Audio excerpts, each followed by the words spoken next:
Tyreek Hill is the MVP right now, today. He is. The brother has 1,000 yards in 8 games. Do you know how hard that is to do? Right? He's so good. I mean, we thought he was good, but then now we see how great he really is. They played with the Chiefs. We talked about, he got Andy Reid, he got Patrick Mahomes, Travis Kelce. Of course, he's going to be great. He's fast. And then it's like, you put him with Tua, when we thought Tua was just regular. He go over there, now he's a beast. He's so good. I mean, that's the line Jay-Z said. He said, you put me on anywhere on God's green earth, I'll triple my world. That's who he is. That's what Tyreek Hill is. So my thing is this. When you talk about MVP, everything's always about the quarterback. Yeah. How's the quarterback doing? How many touchdowns he have? How many yards he has? How many wins he has? They're not balling this year like that. Yeah. And the only one that's having a really, really good year is Tua. Yep. And we got to wonder why. Why is that? Because I think Tua is good. I think he's very accurate. I think he's smart. Right? I think nobody's more precise than Tua. I agree with that. But that's it. Tyreek Hill is like the guy. Like, for example, he leads the league in after the catch yards. Yep. So I mean, okay, you throw the ball, Bye-bye. 8 yards, cool. I'm gonna take it 25 yards. You throw it 10 yards, cool. I'm gonna take it 55 yards. Talk about it. So when you ask about the MVP, it's gotta be Tyreek Hill. I'm tired of everything being about the quarterback. That's one thing we talk about. The last non-quarterback to win this award was Adrian Peterson in 2012. And he went to work. Yeah, he did go to work. so if you ask me, yes, Tyreek Hill is my MVP. That was the Sean Shady McCoy speaking on FS1 Speak with his co-host Emmanuel Acho and Joy Taylor. They were talking about Tyreek Hill being the MVP of the NFL season thus far. And it's hard to argue that. Tyreek has been blowing it up. He's going crazy. Over 1,000 yards in just, 8 games thus far in the season. Definitely on pace for 2,000 yards. He, in my mind, and many others, is the MVP thus far. Not Tua, sorry. Nothing bad against Tua, but Tyreek is the MVP of the NFL season thus far. And I have some data to show you, some real deep dive data that I need you to take a look at, because once you start looking at this data and understanding why I'm saying that Tyreek Hill is the MVP, I think you're going to agree. In fact, I don't think you can come to any other conclusion that Tyreek Hill is the MVP. But in addition to everyone lauding him and saying that he is the MVP thus far, he just got bestowed another great honor, whether it was yesterday or today, but over in Germany, he did a little press conference. He was awarded the AFC Player of the Month. Listen to what Tyreek Hill says after getting that award. Yeah, I actually learned that this morning too. It's always an honor, man, to receive something like that, to be voted.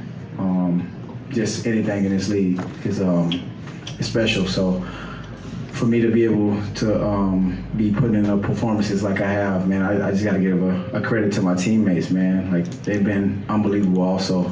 Tua, the offensive line, Waddle, really just this whole entire offense, man. So that really helps me out a lot. I know I done said it a million times. Yes, I make a lot of plays, but you know what? Without my teammates, none of this would be possible. So to God be the glory, baby, always. Wait, what did he just say? Hey, producer, rewind that. To God be the glory, baby, always. To God be the glory, baby, always. Yes, you heard it correctly. That's what Tyreek Hill just said.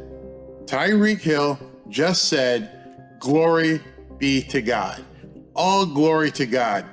All this guy's exploits, his entire 1,000 yards, all his touchdowns, his 61 receptions, his bad stuff, slapping a guy in the marina. He now has come full circle. I knew this kind of transformation would happen with Tyreek, given the guys in the locker room. It was inevitable. There's no way you can be around Tua and Teron Armstead and even Mike McDaniel and still continue to be a knucklehead. It just can't happen.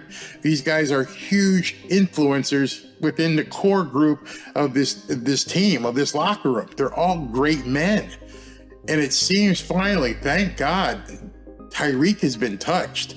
I went out and I looked at a lot of his interviews and I tried to find as many times as he could speak in the press and all the stuff he's been through, and he hasn't said that much, if all, before. Now, he gets bestowed the AFC Player of the Month, Offensive Player of the Month, and he's like, I give all glory to God.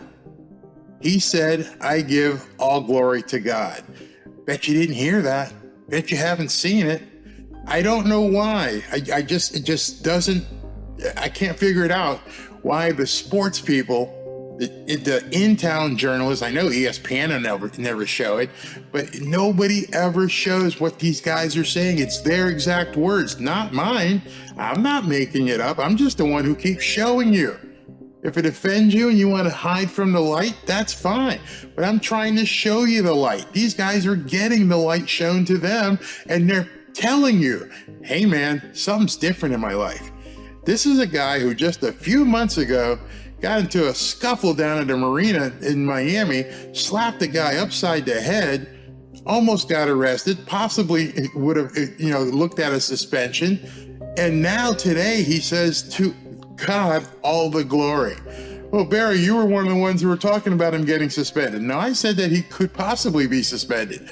I didn't say he was going to get suspended, nor did I want him to get suspended. What I wanted was for him to turn his life around, to become an upstanding man in the community. And if you've been noticing what he's been doing, a lot of the stuff he's been doing with kids out there in the community, these guys have had an influence on Tyreek Hill. I'm going to keep showing it to you because if you love the player, you got to love the man. They go hand in hand. If you supported Tyreek after he slapped the guy down at the boat marina, well, then you got to support Tyreek, the guy who's turning his entire life over to God. This is some serious stuff. It's more important than the Super Bowl. It's more important than the AFC Offensive Player of the Month. Tyreek Hill is a changed man. Will he fall again? We all do. See, that's the problem. That's the pitfall that a lot of people get into.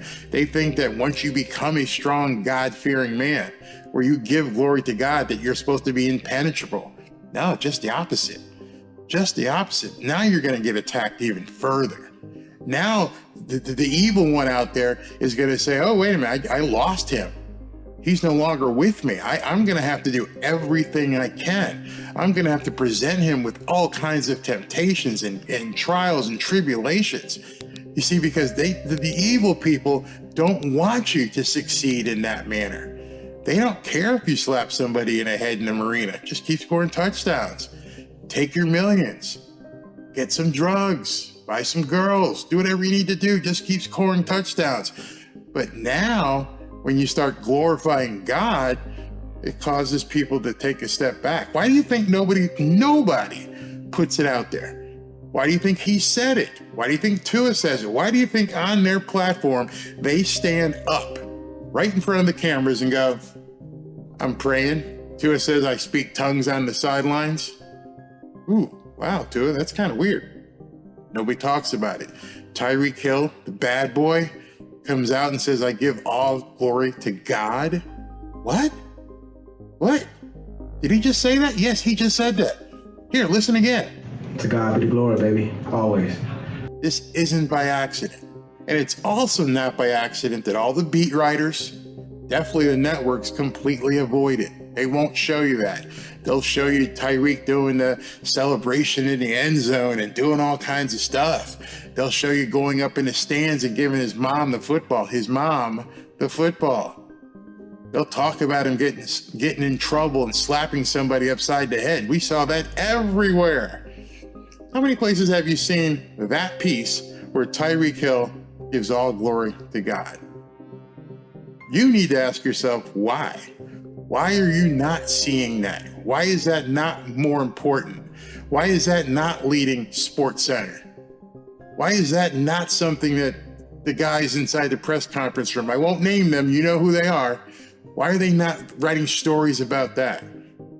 Why are you not coming out right away and tweeting, oh my God, you won't believe this, Tyreek Hill just said all glory goes to God. Why is that? Why does nobody want you to hear it? Why does it seem like I'm the only one? I'm the only nut out here who brings this to you. It's pretty obvious. They don't want you to hear it. They don't want you to know what's going on in this locker room. Well, Barry, you're one of the guys that's always out there criticizing, Tyreek and even Tua. No, that's where you're dead wrong. I'm the guy who criticizes their play on the field. I'm the guy who talks about what they do on the field. I'm the guy who applauds them as men. Huge difference there. And I see my comments and I see them filled with all kinds of vitriol and stuff. And, oh, you're a hater. Oh my God, why are you following this team? You're a hater. Oh my God. You have no idea. You have absolutely no idea. Take your shots at me. I don't care. I'm immune to it. At this point, I don't care. I love seeing players do this. I love players that get out there and profess boldly, knowing every camera and light is on them, and say, to all glory, to God, all the glory. All the lights, cameras, actions. Hey, guess what? To God, all the glory. You won't report it. I know you won't report it. I know you won't show it on the news. I know you won't put it in your articles. I know you won't embed a tweet. You won't do any of that because it doesn't interest you. And if it does interest you, you're afraid what other people might say. You're coward because people might think badly of you. Oh my God, if I put that Tyreek gave God the glory, people might think I'm some sort of Christian nut. How about just the opposite? How about saying, listen, I love the team, I love this guy, I love the way he plays, I love the man. Uphold the man. Stop with all the craziness, uphold the man. But in any event, I'm gonna get off the soapbox real quick here, and let me show you some data that proves that Tyreek Hill is indeed the MVP thus far. Gotta qualify it.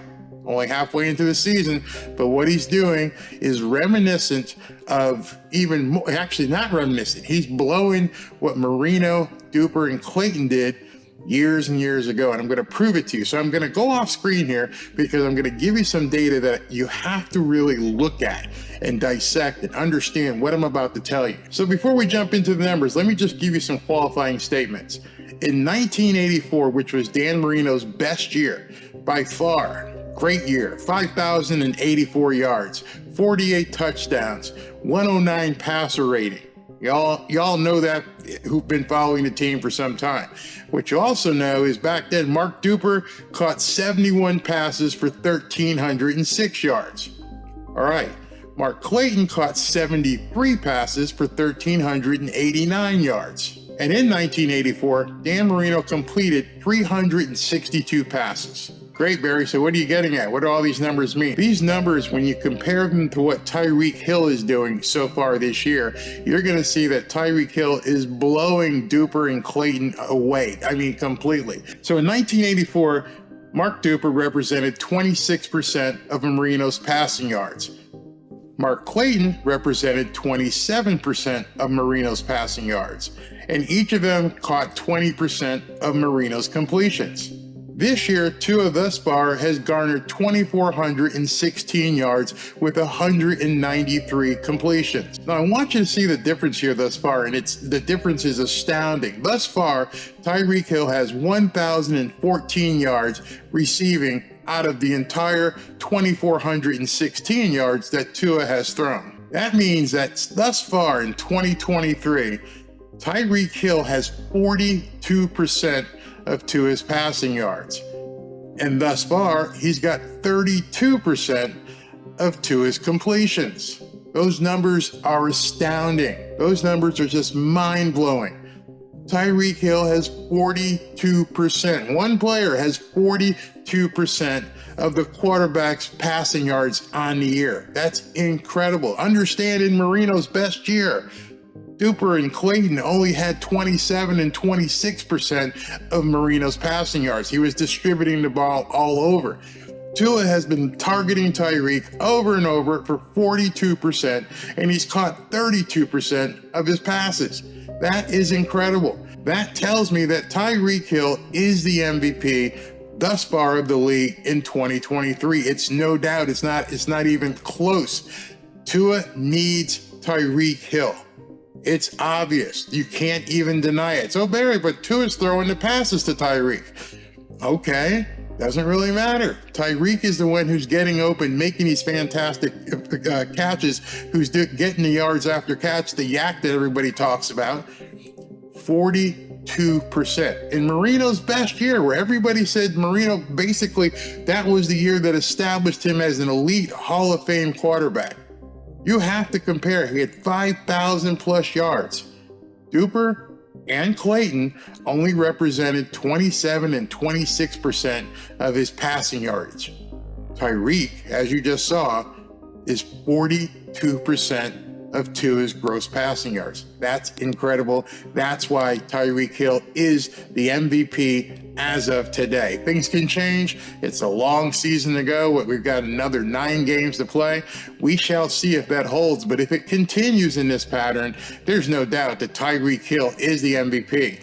And of course, because of what he's done, all glory to God. Let me know what you think about Tyreek Hill's newfound or new professed faith and his production and his numbers in regards to the MVP race thus far. To God be the glory, baby. Always. Is anybody catching on to this Barry guy?